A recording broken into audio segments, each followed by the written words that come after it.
What's good, peeps? Thanks always for passing by the channel. Much appreciated. Hit that subscribe button if you guys are new. This is pretty hot. Can you guys see the steam coming from this?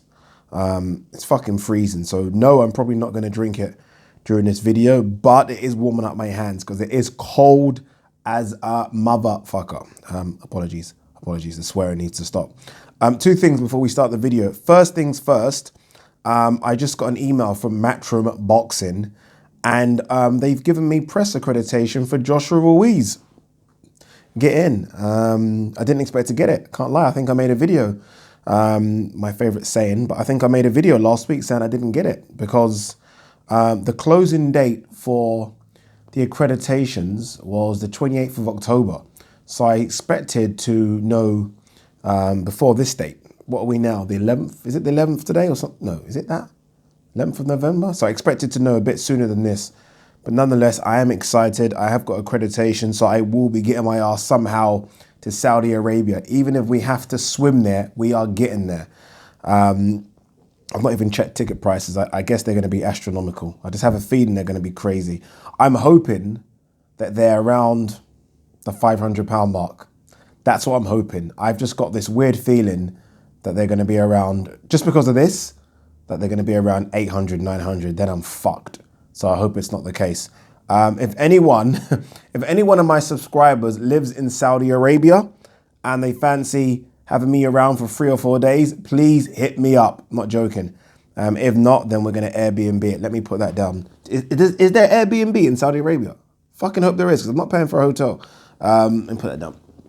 All right, so that's that first thing. So I am excited to be going out there because it's just a big fight, isn't it? It's a big fight. It's a big event. It's unusual.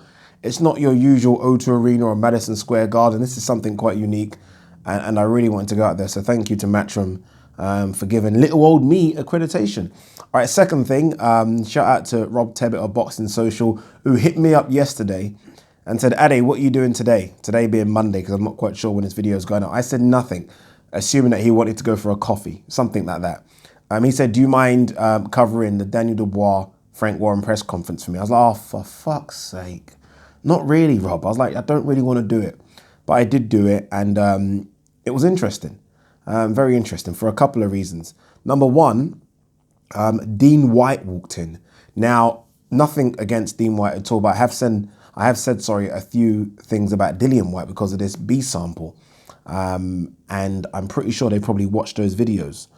So when he walked in, I was like, oh, fuck, here we go. I can't lie to you as well, guys. He's massive. He's not your average sized human being. I'm not a wimp by any stretch of the imagination, but he's not your normal size. So I was looking at him thinking, please do not look at me. He didn't. We got away with it. Second thing, I do want to give credit to all the YouTubers out there that are hustling, doing their thing. So everyone from IFL, Boxing Social, Seconds Out, Fight Hype, and many others that I saw there as well. TY Boxing or Thai Boxing. I mean, it's not easy. I mean, we watch it, right? And we say, oh, ask this question, ask that question, blah, blah, blah. When you're right in front of these guys, it ain't easy. I mean, I've done it today.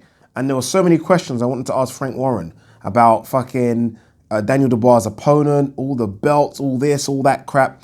And there was a part of me that was a bit tentative to ask the questions. Yes, this was my first time doing it for years, but I was a bit tentative. So credit to those guys that do ask those questions and do the interviews. It ain't easy. And credit to them as well for the time they spent waiting there. I mean, they were waiting there hours to get their interviews. So yeah, credit to those guys because they do get a lot of stick. I've given them stick, but being there myself today isn't easy. Sorry, I think I've waffled on far too long. Let's talk about Deontay Wilder, Luis Ortiz, that goes down very, very, very, very soon. Strange fight. Let's be honest. It's a fight that, and I've said this before, I think, but it's a fight we didn't ask for. It's a fight that kind of didn't want, if I'm honest with you. I'm a big Ortiz fan, but didn't want it. And it's a fight I also don't think that Luis Ortiz deserves, if I'm honest with you. So I don't know why it's happening. Does that mean I don't think it's going to be a good fight? No, I do think it will be a good fight. I think Luis Ortiz's style, we saw it in the first fight, can cause Deontay Wilder problems. But that first fight was, what, May 2018? A year and a half later or so, Luis Ortiz is definitely aged, right? And Wilder's definitely got a bit better. I think this Wilder's a lot more. I'm more confident in this Wilder doing a job on Ortiz than the last fight. Put it that way. The last fight, I actually picked Ortiz to win. I'm picking Wilder to knock him out devastatingly this time, just because I think, again, Luis Ortiz hasn't done much, if anything, since the first fight. So he doesn't warrant this one. There are many other guys that I'd like to see fight Deontay Wilder instead of Luis Ortiz. I would like to see Dillian Whyte go in there. We definitely want to see the Tyson Fury rematch. I mean, I'd rather see Usyk. I'd rather even see the drug cheat Jarrell Miller. I'd rather see so many other people have the chance at Deontay Wilder instead of Luis Ortiz, just because I've seen it before and he got stopped in the 10th round. Again, I understand there was this little issue, I think it was round 7 or 8, where he got a bit longer, did Deontay Wilder in the corner after that round. But apart from that, it was comprehensive. We don't need to see it again. Again, don't get me wrong. I do think it might be a good fight just because of styles make fights and all that crap. But no one asked for it. No one needs it, right? I think the only reason it's happening, and again, people might say this is Ade chatting bullshit. Might be. But the only reason I think it's happening is because Luis Ortiz was definitely 110% offered the Anthony Joshua fight. He was offered that fight. At the time, it would have been huge money for him, right? I think his biggest purse up to that time was the Deontay Wilder, the first fight, where I think he got paid something like $1 million. I think he was offered around, I can't remember this now, around $4 million for the AJ fight, right? The AJ fight, chance to win all the belts, Madison Square Garden. He said no, or at least his team said no anyway. I think the reason they said no is because obviously he was said, look, if you do say no, we'll give you the Deontay Wilder fight pay-per-view and it'll be a lot more than $4 million. That's now happening. So I think that's the only reason he's fighting. I do give him some chance. I know I always do this percentage thing.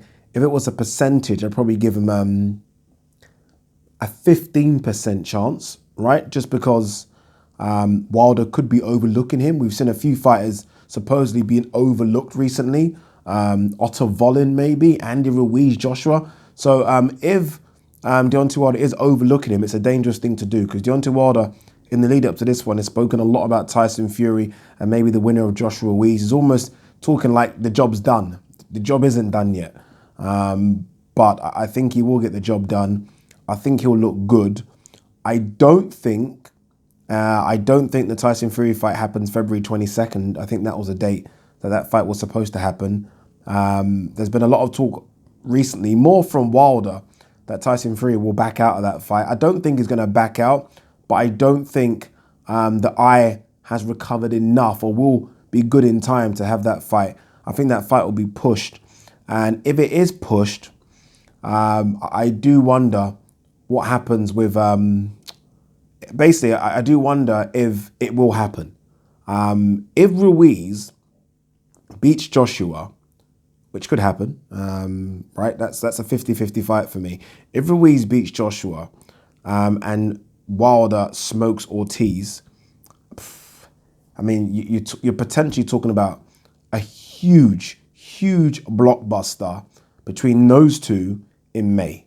It will be massive. And I know that's Canelo's date. Even Canelo, regardless of who he picks, can't go toe-to-toe with a Mexican-American fighting an African-American on that date in May. Interesting times in the heavyweight division. What do you guys make of this Wilder-Ortiz fight? I am ranting on a bit now. I do apologize. But what do you guys make of it? Interested? I am interested. The fight's not on Showtime as well, which is a big blow to Showtime. It is on PBC, I believe. So PBC on Fox. So I am interested in the fight, but I just don't know why it's happening. I think majority of people watching this video right now would give their right hand, not really, but give their right hand to see Dillian Whyte get the opportunity rather than Luis Ortiz. I mean, Dillian Whyte has fought, and this is putting the B sample shit aside now because they all fucking cheat, but Dillian Whyte has fought Joseph Parker, Derek Chisora, and Oscar Rivas. Give him his fucking shot. Luis Ortiz, I don't even remember the name of the person Luis Ortiz fought after getting destroyed or beat by Deontay Wilder. A load of crappy politics happening right now. What do you guys think? Anyway, that's enough of the video. That's enough of me talking. Peace.